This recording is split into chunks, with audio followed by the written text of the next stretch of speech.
रानो चिड़िया इस जंगल में नई आई थी। रानो चिड़िया जंगल में पहुंचकर पेड़ की एक बड़ी डाल पर बैठ जाती है। यह पेड़ काफी बड़ा और मजबूत भी है और इसकी यह डाल भी काफी मजबूत है। मेरे घोंसला बनाने के लिए पेड़ की यह डाल बिल्कुल ठीक रहेगी। ऐसा सोचकर रानो चिड़िया पेड़ की इस डाल पर घोंसला बना लेती है और रात उसी घोंसले में गुजारती है। अगली सुबह होते ही रानो चिड़िया के घोंसले के पास काले कौवे आ जाते हैं। चिड़िया चिड़िया, तुम कौन हो? हमने तुम्हें अपने जंगल में पहले तो कभी नहीं देखा। कोरी, लगता है ये किसी दूसरे जंगल से आई है। जी कौवे भैया और कोई बहन, मैं पास ही के जंगल से आई हूँ। वह क्या है ना, वहाँ के पक्षी बहुत बुरे थे। वो रोज मुझे बहुत परेशान करते थे, इसलिए मैं वह जंगल छोड़कर इस जंगल में आ गई। तुम बिल्कुल चिंता मत करो, इस जंगल में हमारे होते हुए तुम्हें कोई परेशान नहीं करेगा। लेकिन तुम जल्दी से अपना घर बना लो, क्योंकि बारिशों का मौसम तो शुरू होने वाला है। आपका बहुत धन्यवाद मुझे बताने के लिए। मैं जल्दी से अपना घर बनाना शुरू करती हूँ। रानो चिड़िया अंडे देने वाली थी, इसलिए वो जल्दी जल्दी अपने अंडों के लिए एक मजबूत घर बनाना शुरू करती है। वो घर बनाने के लिए लकड़ियाँ जमा करती है और पेड़ पर रखती है। तभी वहाँ तोता आ जाता है। चिड़िया बहन, क्या आप इस जंगल में नई आई हो? जी तोते भैया, मैं इस जंगल में नई आई हूँ और अपना घर बनाने के लिए मजबूत लकड़ियाँ जमा कर रही हूँ। क्या आप मेरी कोई मदद कर सकते हैं? मैं तुम्हारी कोई मदद तो नहीं कर सकता, लेकिन तुम्हें एक मशवरा जरूर दूंगा। इस जंगल में 2 काले कौवे रहते हैं। उनसे दोस्ती बिल्कुल मत करना, बल्कि जितना हो सके उनसे बचकर रहना। बहुत चालाक है वो कौवे। वो कौवे तो मुझे सुबह ही मिले थे। उन्होंने ही तो मुझे घर बनाने का मशवरा दिया था। ऐसा कहकर तोता वहाँ से चला जाता है। रानो चिड़िया अपना एक सुंदर घर बनाती है और घर के अंदर चली जाती है। गोरी गोरी, तुमने इस चिड़िया को क्यों बताया कि बारिशों का मौसम शुरू होने वाला है और वह घर बना ले? कालू जी, इस जंगल के सभी पक्षी बड़े चालाक हैं। वो हमारी सब चालें समझने लगे हैं। लेकिन वो चिड़िया तो हमारे जंगल में नई आई है। उसे नहीं पता कि हम कितने तेज हैं। एक बार वो घर बना तो ले, फिर हम उसके घर पर कब्जा कर लेंगे। दोनों कौवे ऐसा कहकर हंसने लग जाती हैं। चिड़िया 6 सुंदर सुंदर अंडों को जन्म देती है। मैंने तुम सबके लिए बहुत अच्छे अच्छे नाम सोच रखे हैं मेरे बच्चों। बस जल्दी जल्दी अंडों से बाहर आ जाओ, मैं तुम सबको देखना चाहती हूँ। तभी रानो का फोन बजता है। रानो चिड़िया फोन उठाती है। रानो चिड़िया का पति मानो शहर वाले जंगल में काम करता था। वो कभी कभी ही रानो से मिलने आता, इसलिए वो रानो चिड़िया को फोन करके पूछता रहता था। कैसी हो रानो, और नए जंगल में कोई परेशानी तो नहीं हुई? जी मानो जी, मैंने तो इस जंगल में आकर अपना घर भी बना लिया और आपको एक खुशखबरी भी देनी है। मैंने 6 सुंदर अंडों को जन्म दिया है। बस आप जल्दी से अब छुट्टियां लेकर आ जाइए। अब हम अपने अंडों की देखभाल करेंगे। आजकल काम कुछ ज्यादा है, लेकिन जैसे ही काम कम होता है मैं छुट्टी लेकर आता हूँ। रानो चिड़िया के घर बना लेने की खबर गोरी और कालू को मिल गई थी। अगली सुबह दोनों भागे भागे रानो चिड़िया के घर पहुंच जाते हैं। बहन, ये अंडे किसके हैं? और किसके होंगे गोरी बहन, यह अंडे मेरे हैं। कालू कौवा गोरी के कान में कहता है। गोरी, मुझे नहीं लगता कि अब हम इस मोटी चिड़िया के घर पर कब्जा कर पाएंगे। कालू, अपनी चोंच बंद रखो और मुझे बात करने दो। बहन, तुमने भोजन खोजने नहीं जाना? जाओ भोजन खोज लाओ। नहीं, अभी मेरे पास भोजन है। जब मुझे भोजन की जरूरत होगी मैं जाकर खोज लूंगी। आप चिंता मत करो इस बात की। चिड़िया कौवों की बातों में नहीं आती, तो कौवे चिड़िया के घर से आ जाते हैं। कालू, मैंने भी कोई कच्ची गोलियां नहीं खेली। चिड़िया का घर मैं हासिल करके ही रहूंगी, तुम देखते जाओ। फिर अगली सुबह रानो चिड़िया अपने अंडों के पास बैठी हुई थी कि उसका एक अंडा हिलता है और उसमें से एक सुंदर छोटी सी चिड़िया बाहर आती है। मम्मा मम्मा, आप कितनी सुंदर हैं। और मेरी बेटी, तुम भी कितनी सुंदर हो। तुम सब अंडों की बड़ी बहन हो। तुम सबसे पहले अंडे से बाहर आई हो और मैं अपनी गुड़िया जैसी बेटी का नाम गुड़िया रखूंगी। मुझे ये नाम बहुत पसंद आया मम्मा। मुझे भूख लगी है। गुड़िया बेटी, आप घर पर ही रहें, मैं जाकर आपके लिए भोजन खोज कर लाती हूँ। आप घर के अंदर से कुंडी लगा लें और जब तक मैं वापस न आऊँ कुंडी मत खोलना, चाहे जो भी आए। फिर रानो चिड़िया जंगल में भोजन खोजने निकल जाती है। जैसे ही रानो जाती है, कौवे चिड़िया के घर के बाहर आ जाते हैं और रानो के दरवाजे पर दस्तक देते हैं। चिड़िया बहन, दरवाजा खोलो। अंदर से गुड़िया की आवाज आती है, आप जो कोई भी है शाम को आना, अभी मेरी मम्मा घर नहीं है। लो कालू, चिड़िया के अंडों से बच्चे भी निकल आए। अब हम कभी उसके घर पर कब्जा नहीं कर पाएंगे। इससे तो बेहतर है जाकर अपना घर बनाए। ऐसा ना हो कि बारिशों का मौसम शुरू हो जाए और हम एक दूसरे के मुंह की तरफ देखते रहें। दोनों कौवे पेड़ की एक डाल पर आकर बैठ जाते हैं। अभी दोनों आकर बैठे ही थे कि तेज बारिश शुरू हो जाती है। रानो चिड़िया भोजन खोजकर अपने घर जाती है और अपनी बेटी गुड़िया को दाना खिलाती है। दोनों माँ बेटी अपने घर में सुरक्षित बैठी थी क्योंकि चिड़िया ने समय पर ही अपना घर बना लिया था।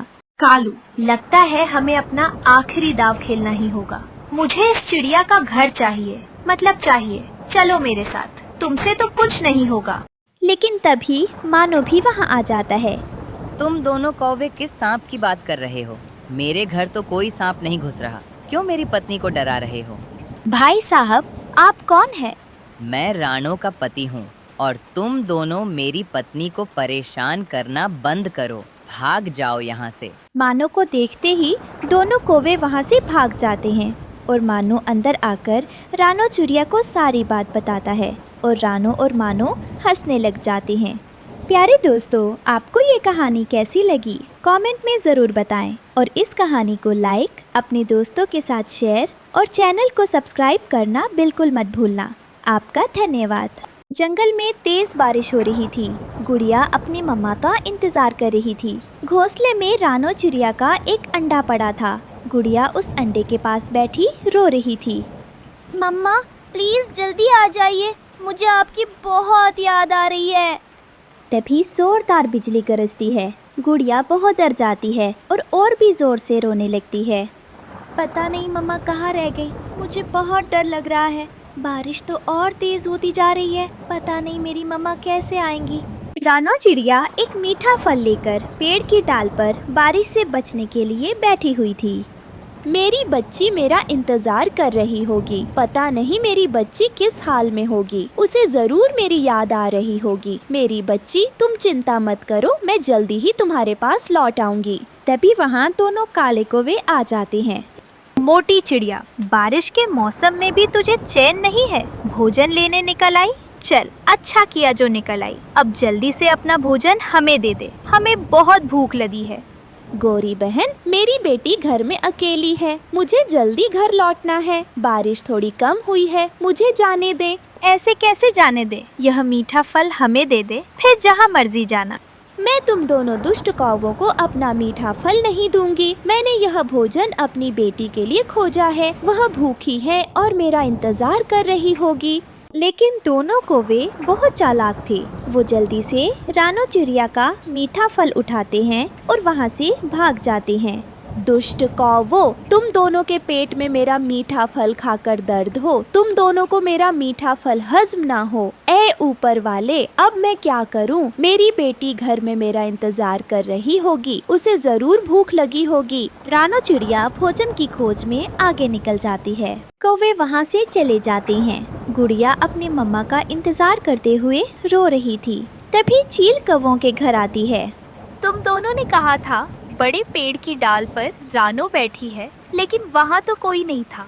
वह मोटी चिड़िया नहीं मिली तो चिंता मत करो, उसकी बेटी और उसका अंडा घर में अकेले है। जाओ और दोनों को खा लो।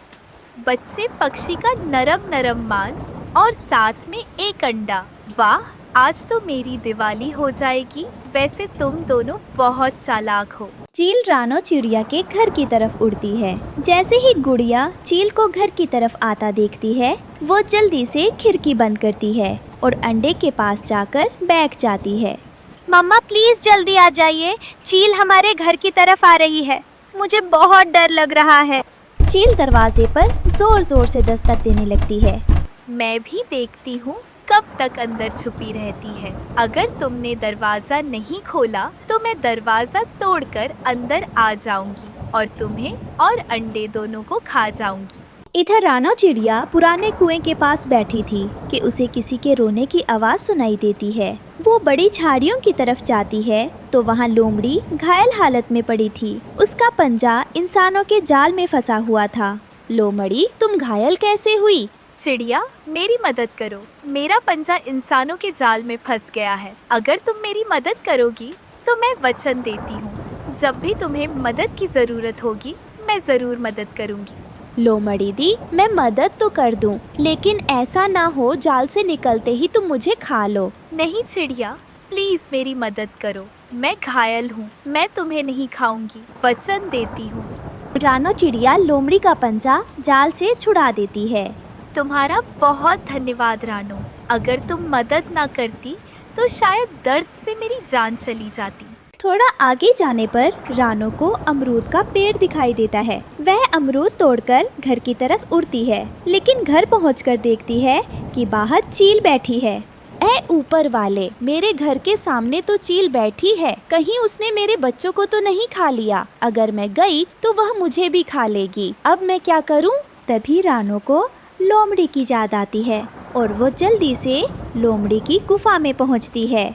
लोमड़ी, आपने कहा था आप मेरी मदद करेंगी। मेरे घर में मेरी बेटी और मेरा अंडा अकेले हैं और बाहर चील बैठी है। प्लीज मेरी मदद करो। रानो, मैं तुम्हारे साथ चलती हूँ और उस चील को भगा दूंगी। रानो चिड़िया लोमड़ी को लेकर घर पहुंचती है।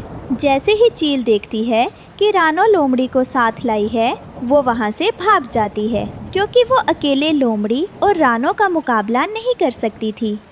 लोमड़ी, तुम्हारा बहुत धन्यवाद। फिर लोमड़ी वहाँ से चली जाती है। रानो अमरूद लेकर घर आती है। गुड़िया अपनी मम्मा को देखकर बहुत खुश हो जाती है और उनके पंखों में छिप जाती है। मम्मा, आपने आने में इतनी देर कर दी। गोरी आंटी और कालू अंकल कह रहे थे कि चील आपको खा गई, और अभी चील भी आई थी। मैंने जल्दी से खिड़की बंद कर ली। मेरी बच्ची, मुझे पता था तुम अपनी रक्षा कर लोगी। तुम बहुत बहादुर हो। मुझे अपनी बेटी पर गर्व है। फिर दोनों माँ बेटी मिलकर मीठे मीठे अमरूद खाती हैं और सो जाती हैं। प्यारे दोस्तों, आपको ये कहानी कैसी लगी? कमेंट में ज़रूर बताइए और कहानी को लाइक, शेयर और चैनल को सब्सक्राइब करना मत भूलिए। आपका धन्यवाद। दोनों को वे मीठा फल लेकर घर लौट रहे थे कि उन्हें खिड़की में अपनी मम्मा का इंतजार करती हुई गुड़िया दिखाई देती है। दोनों उसके पास जाते हैं। देखो कालू जी, मोटी चिड़िया की बेटी अपनी माँ का इंतजार कर रही है। आप दोनों भी भोजन खोज कर आए हैं? क्या आपने कहीं मेरी मम्मा को देखा है? वो भी भोजन खोजने गई थी। उन्हें गए बहुत समय हो गया, लेकिन अभी तक वापस नहीं आई। छोटी चिड़िया की बेटी, अब तेरी माँ कभी वापस नहीं आएगी, क्योंकि हमने अपनी आँखों से देखा है कि चील तेरी माँ को खा रही थी। अब तक तो चील तेरी माँ की बोटी बोटी खा चुकी होगी। भूल जा कि तेरी माँ वापस आएगी। ये सुनकर गुड़िया जोर जोर से रोने लगती है। मेरी मम्मा को कुछ नहीं हुआ। मेरी मम्मा बिल्कुल ठीक होंगी। मेरा दिल कहता है मेरी मम्मा ठीक है। आप दोनों बहुत बुरे हैं।